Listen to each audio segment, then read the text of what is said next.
o resultado que você ainda não tem está atrás da página e do hábito que você ainda não transformou. Bem-vindo, bem-vinda ao Clube da Mente de Ouro. Aqui transformamos leitura em resultados. E hoje começaremos o capítulo 3 do livro O Poder do Hábito. O capítulo 3 se chama A Regra de Ouro da Mudança de Hábito. Por que a transformação acontece? Gente, para explicar o porquê a transformação acontece, o livro vai trazer a história de um treinador que mudou completamente o destino de um time que era considerado irrelevante. O nome desse treinador é Tony Dungy. O time se chamava Tampa Bay Buccaneers. Eles eram praticamente um motivo de piada, tá? Anos e anos de derrota, temporadas desastrosas, humilhações públicas, críticas da imprensa, torcida desacreditada, um típico caso de identidade derrotada, tanto no campo, na hora do jogo, quanto na mente dos jogadores, né? E aí, o que o Tony Dungy fez? Ele não chegou com um discurso motivacional vazio, né? Que a gente vê muito por aí na internet, hoje em dia, principalmente, né? Ele chegou com ciência de hábitos aplicados ao esporte. Olha que legal. Ciência é muito importante na vida da gente, tá? A gente fica achando que ciência só vale para o pesquisador e cientista que está lá dentro da Universidade Federal, dentro dos laboratórios. Não, começa com eles, mas tudo que eles conseguem criar e aprovar e desvendar é para a gente viver o nosso dia a dia, é para a vida real, ok? Então a gente vai começar a leitura e depois eu vou destrinchar essa leitura com vocês. Hoje a gente vai ler a parte número 1 do capítulo 3, tá joia? Então vamos lá. O relógio na outra ponta do campo diz que restam 8 minutos e 19 segundos. Quando Tony Dungy, o novo treinador-chefe dos Tampa Bay Buccaneers, um dos piores times da Liga Nacional de Futebol e talvez da história do futebol americano profissional, começa a sentir um pequeno lampejo de esperança. Então você vê que a gente está falando de futebol americano, né? Que lá nos Estados Unidos o forte é o futebol americano. O Tampa Bay era um dos piores times da Liga Nacional de Futebol, né? E o Tony Dungy foi contratado, né, como o novo treinador-chefe desse time, ok? É um fim de tarde de domingo, 17 de novembro de 1996. Os Tampa Bay estão jogando em San Diego contra os Chargers, um time que apareceu no Super Bowl no ano anterior. Super Bowl é o nome do campeonato lá, tá? A gente vai chamar os Tampa Bay Buccaneers de Bucks, para ficar mais fácil. Os Bucks estão perdendo por 17-16. Eles vêm perdendo o jogo inteiro. Vêm perdendo a temporada inteira. Vêm perdendo a década inteira. Faz 16 anos que os Bucks não vencem um jogo na Costa Oeste. E muitos dos jogadores atuais estavam no ensino fundamental da última vez em que os Bucks tiveram uma temporada vitoriosa. Este ano até agora o recorde deles é 2-8. Num desses jogos, o Detroit Lions, um time tão ruim que depois seria descrito como o passado de um time sem futuro, venceu os Bucks por 21-6. E 3 semanas depois, derrotou-os de novo por 27-0. O comentarista de jornal começou a chamar os Bucks de capacho cor de laranja dos Estados Unidos, referindo-se às cores do time. A ESPN está prevendo que Tony Dungy, no emprego apenas desde janeiro, pode ser demitido antes do fim do ano. Na lateral do campo, no entanto, enquanto Tony observa o seu time se preparar para o próximo jogo, parece que o sol finalmente surgiu entre as nuvens. Ele não sorri. Nunca deixa suas emoções transparecerem durante um jogo, mas alguma coisa está acontecendo em campo, algo pelo qual ele vem trabalhando há anos. Enquanto as vaias da torcida hostil de 50 mil pessoas chovem em cima dele, Tony vê algo que ninguém mais vê. Ele vê uma prova de que o seu plano está começando a dar certo. Tony estava esperando por aquele emprego fazia uma eternidade. Durante 17 anos, ele rondara as laterais dos campos como treinador assistente, primeiro na Universidade do Minnesota, depois para os Pittsburgh Steelers, depois os Kansas City Chiefs e depois novamente do Minnesota para os Vikings. 4 vezes na última década ele tinha sido convidado para entrevistas em cargos de técnico-chefe em times da Liga Nacional de Futebol. Todas as 4 vezes as entrevistas não tinham ido bem. Parte do problema era a filosofia de Tony como técnico.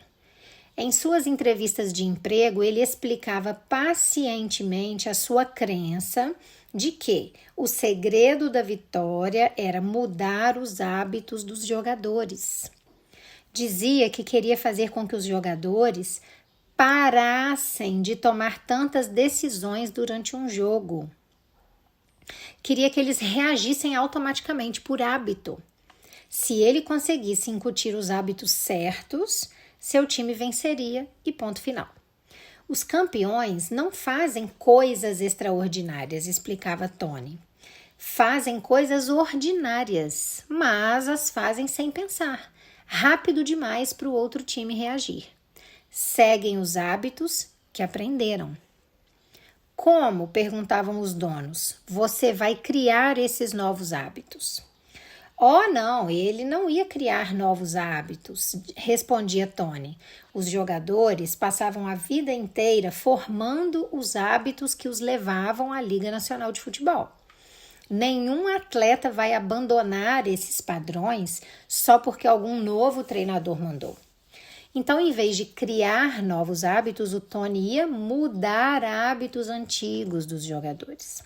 E o segredo de mudar velhos hábitos era usar o que já estava dentro da cabeça deles. Os hábitos são um loop de 3 etapas. Aí a gente já está entrando num território que é super familiar para nós, né? A gente já sabe isso tudo. Estamos muito mais inteligentes do que no início da leitura do livro. Então vamos lá. Os hábitos são um loop de 3 etapas. O gatilho, a rotina e a recompensa. E Tony só queria atacar a etapa do meio, a rotina. Ele sabia, por experiência, que era mais fácil convencer alguém a adotar um novo comportamento se existe algo familiar no começo e no fim.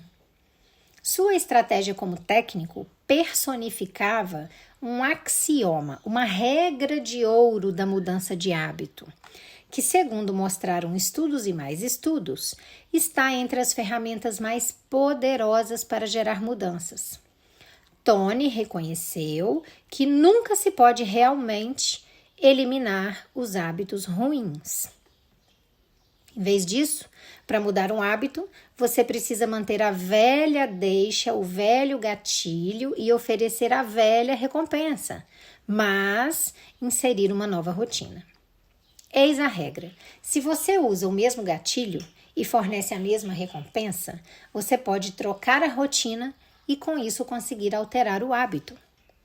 Quase todo comportamento pode ser transformado se o gatilho e a recompensa continuarem as mesmas.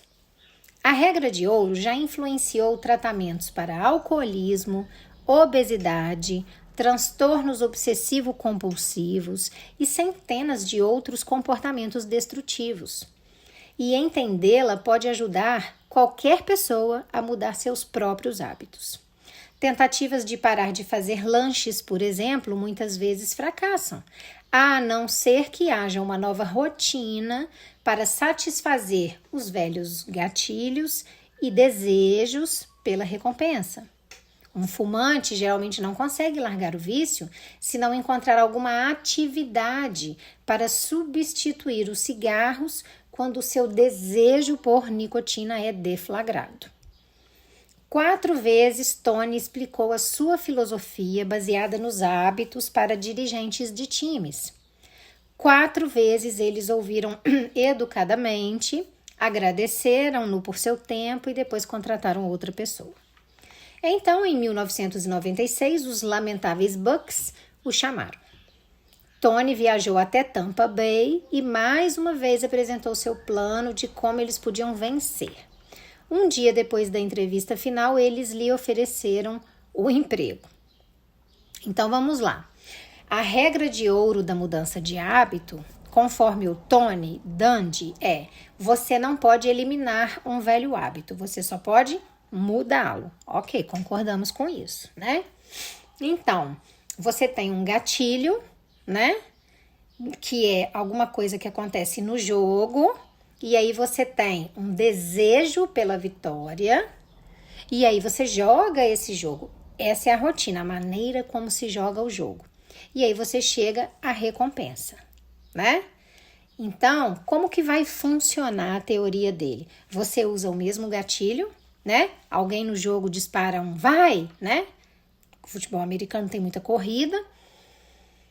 O jogador, ele sente o desejo pela vitória da mesma forma, só que a maneira como ele vai jogar muda. Você usa o mesmo gatilho, mas você muda a rotina. E aí, no final, a recompensa é igual, a vitória no jogo, tá? Então, use o mesmo gatilho, forneça a mesma recompensa e mude apenas a rotina, ok? Tá dando para entender, né? O sistema de Tony acabaria transformando os Bucks num dos times mais vitoriosos da liga. Acreditam, gente? Ele se tornaria o único treinador da história da Liga Nacional de Futebol Americano a chegar às finais em 10 anos consecutivos.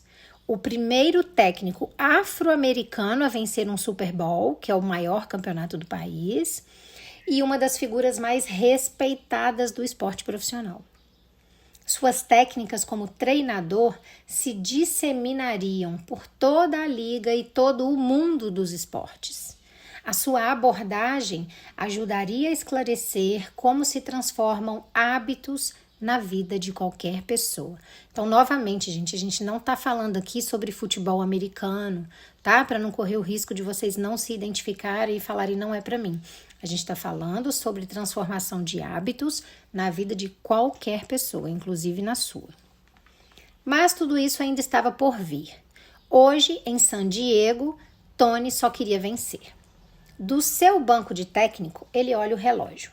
Restam 8 minutos e 19 segundos de jogo. Os Bucks vêm perdendo o jogo inteiro e desperdiçaram uma oportunidade atrás da outra, como é típico deles. Se a defesa não fizer alguma coisa agora mesmo, este jogo estará perdido de fato. San Diego está com a bola na sua própria linha de 20 jardas e o quarterback 1 dos Chargers, Stan Humphries, está se preparando para liderar uma investida com a qual ele espera fechar o jogo. O relógio começa a contar e Humphries está a postos para tomar a bola. Mas Tony não está olhando para Humphries. Em vez disso, ele está observando os seus próprios jogadores se alinharem numa formação que passaram meses aperfeiçoando. Tradicionalmente, o futebol americano é um jogo de fintas e contra-fintas, dribles e manobras falsas. Os treinadores com os livros de táticas mais volumosos e os esquemas mais complicados geralmente vencem. Tony, no entanto, adotou a abordagem contrária. Não está interessado em complicações e artimanhas. Quando os jogadores da defesa de Tony se alinham, fica óbvio para todo mundo qual tática exatamente eles vão usar. Tony optou por essa abordagem porque, em tese, ele não precisa de artimanhas. Apenas precisa que o seu time seja mais rápido que todos os outros. No futebol americano, os milissegundos importam. Por isso, em vez de ensinar aos seus jogadores centenas de formações, ele ensinou-lhes apenas um punhado delas. Mas as praticaram inúmeras vezes até que os comportamentos se tornassem hábitos, se tornassem automáticos. Quando a sua estratégia funciona, os seus jogadores conseguem avançar numa velocidade insuperável. Mas isso é só quando funciona. Se os seus jogadores pensarem demais, hesitarem ou questionarem os seus instintos, o sistema cai por terra. E até agora os jogadores de Tony só têm feito besteira. Desta vez, no entanto, enquanto os Bucks se alinham na linha de 20 jardas, há algo de diferente. Pensemos, por exemplo, em Regan Upshaw, um defensive end dos Bucks, que se instalou numa posição de 3 pontos na linha de scrimmage. Gente, não precisa ficar preocupado se a gente não consegue entender qual é cada função, esses nomes todos. Isso não é relevante, tá? O livro ele vai explicar para vocês as coisas que estão acontecendo. Em vez de percorrer a linha com os olhos, tentando absorver o máximo de informação possível, Regan Upshaw está olhando apenas para os gatilhos em que Tony lhe ensinou a se focar. Primeiro ele olha de relance para o pé de fora do lineman adversário. Seus dedos dos pés estão recuados, o que significa que ele está se preparando para bloquear enquanto o quarterback passar. Em seguida, ele olha para os ombros do lineman, voltados levemente para dentro, e o espaço entre ele e o jogador mais próximo, alguns centímetros mais estreito do que o esperado. Regan Upshaw praticou como reagir a cada uma dessas deixas tantas vezes que a essa altura ele não precisa pensar no que fazer, apenas seguir os seus hábitos. O que ele está tentando dizer é que nesse momento que ele consegue identificar os gatilhos que o treinador ensinou, ele não precisa perder tempo raciocinando o que fazer. Já vai entrar no automático, porque ele já estudou tanto no treinamento esses gatilhos e o que fazer nesses gatilhos, que ele simplesmente vai agir. O gatilho já disparou no cérebro dele a ação.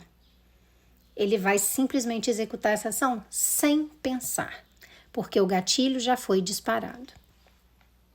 O quarterback do San Diego se aproxima da linha de scrimmage e olha de relance para a direita, depois para a esquerda, grita a contagem e toma a bola. Ele recua 5 passos e fica aprumado, girando a cabeça, procurando alguém livre para receber. 3 segundos se passaram desde que a jogada começou. Os olhos do estádio e as câmeras de TV estão voltados para ele. Por isso, a maior parte dos observadores não enxerga o que está acontecendo entre os Bucks. Assim que Humphries tomou a bola, Upshaw entrou em ação. O Upshaw é dos Bucks, tá? O Humphries é do time contrário. Dentro do primeiro segundo da jogada, ele já disparou para a direita, cruzando a linha de scrimmage, tão rápido que o lineman do ataque nem conseguiu bloqueá-lo. No segundo seguinte, Upshaw correu mais 4 passos para frente, numa velocidade estonteante. Em mais 1 segundo, Upshaw deu mais 3 passos largos para perto do quarterback. Uma trajetória que o lineman do ataque não poderia ter previsto. Conforme a jogada avança para o seu 4º segundo, isso tudo ele fez em 3 segundos, tá, gente? Se ele perdesse tempo raciocinando, ele perderia 3 segundos só raciocinando. Como ele já age no automático, em 3 segundos ele já está agindo, ele já está quase na finalização. Conforme a jogada avança para o seu 4º segundo, Humphries, o quarterback do San Diego, de repente está exposto, é ele que está com a bola. Ele hesita, ele vê Upshaw com o canto do olho, e é nesse momento que Humphries comete o seu erro. Por quê, gente? Porque aí ele começa a pensar o time adversário. Por quê? Porque ele foi pego de surpresa. Não disparou nenhum gatilho nele. Ele não estava preparado para aquilo. Não era um hábito. Ver esse time tão ruim, surpreender e estar tão perto dele a ponto de quase roubar a bola. Então, um parou para pensar e o outro não. O outro agiu. Humphries avista alguém do seu time, um tight end novato chamado Brian Roche, 20 jardas mais à frente no campo.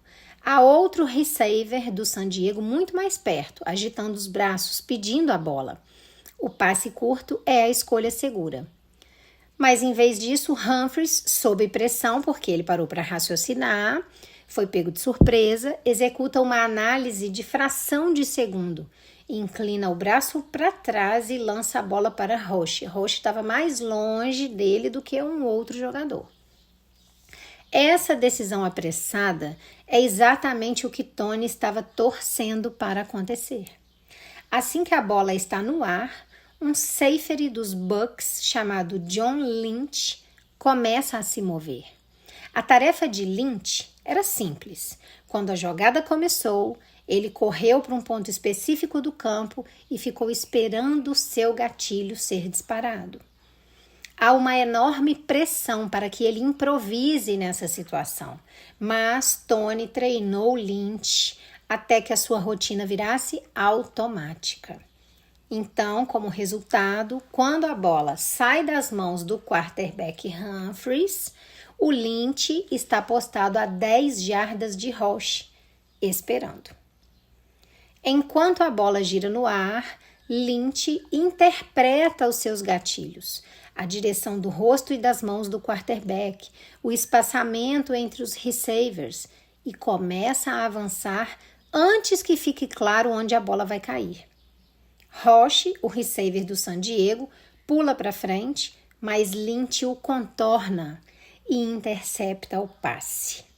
Antes que Roche consiga reagir, Lynch dispara pelo campo afora, rumo à end zone dos Chargers. Os outros Bucks estão perfeitamente posicionados para abrir caminho para ele. Lynch corre 10, depois 15, depois 20, depois quase 25 jardas, antes de ser finalmente empurrado para fora do campo. A jogada inteira durou menos de 10 segundos. 2 minutos depois, os Bucks marcam um touchdown, assumindo a liderança pela primeira vez no jogo inteiro. 5 minutos depois, eles fazem um field goal. Nesse meio tempo, a defesa de Tony bloqueia cada tentativa do San Diego de reverter o placar.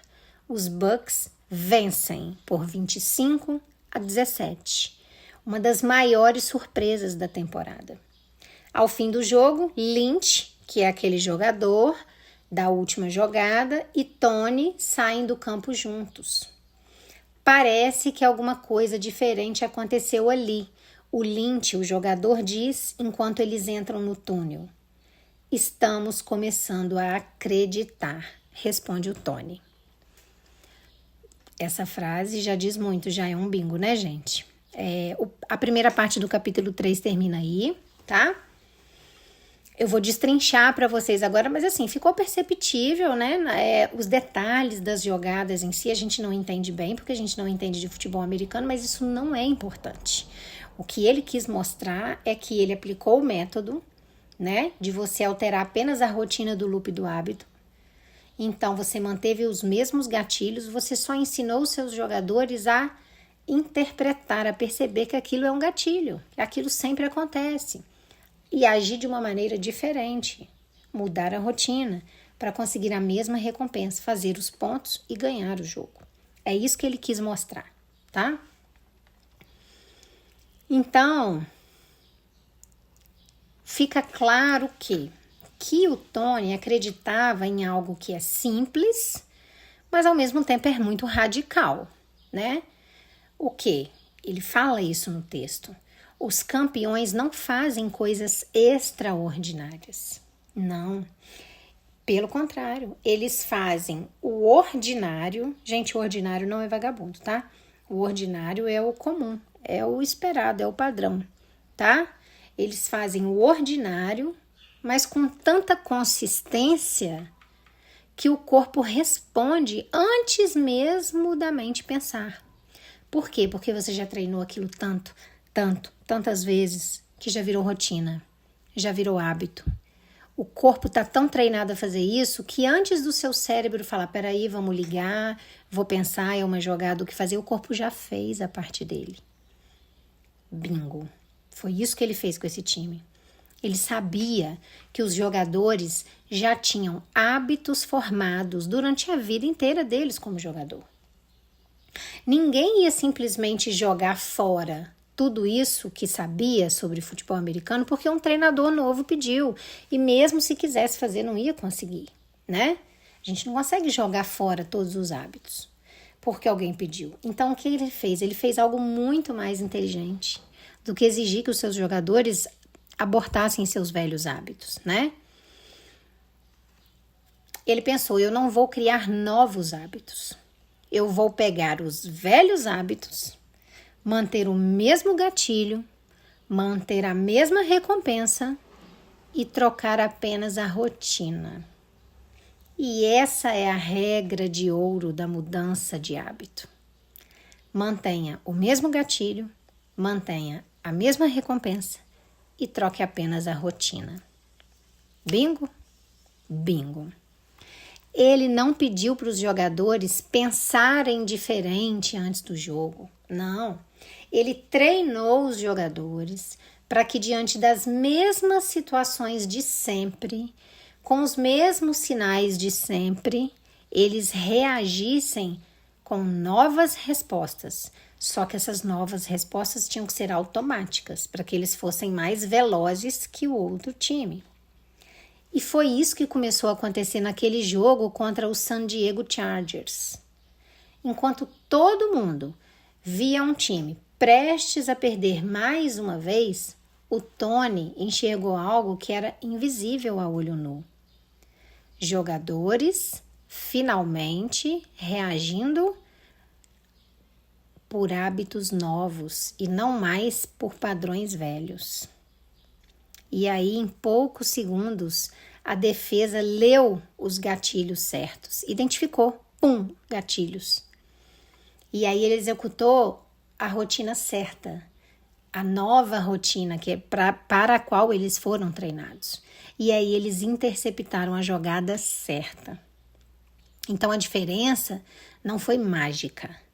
A diferença eu posso chamar de habitual. Por quê? Porque veio de hábitos, só que novos hábitos e novos hábitos automáticos. Então a diferença ela é habitual, ela não é mágica, tá? Você percebe como que isso vale para a sua vida? Eu não estou falando de futebol americano. Não, se você ainda não percebeu, eu vou desenhar mais ainda. Você não precisa destruir quem você é e criar uma nova pessoa. Não. O que você precisa é criar novas respostas para as mesmas situações de sempre. Bingo? Bingo, gente. Super bingo. Por quê? Porque as situações vão continuar acontecendo da mesma forma como sempre aconteceram. Você vai continuar levando a sua vida normalmente. A maneira como você reage a essas situações de sempre é que não está te levando ao sucesso. Então, você precisa criar novas respostas, novas reações para essas mesmas situações de sempre. Não precisa destruir quem você é, até porque você não vai conseguir. Ok? Por exemplo, a mesma fome emocional que você sente, dá uma nova reação para essa fome. O mesmo gatilho de ansiedade que você sente, dá uma nova resposta para esse gatilho. O mesmo estímulo de escassez na sua vida, dá uma nova ação de prosperidade para esse gatilho. A gente vai manter os gatilhos, porque a gente não controla eles. A gente não controla os gatilhos na nossa vida. Eles são externos a nós. E muitas vezes a gente também não controla a recompensa final, tá?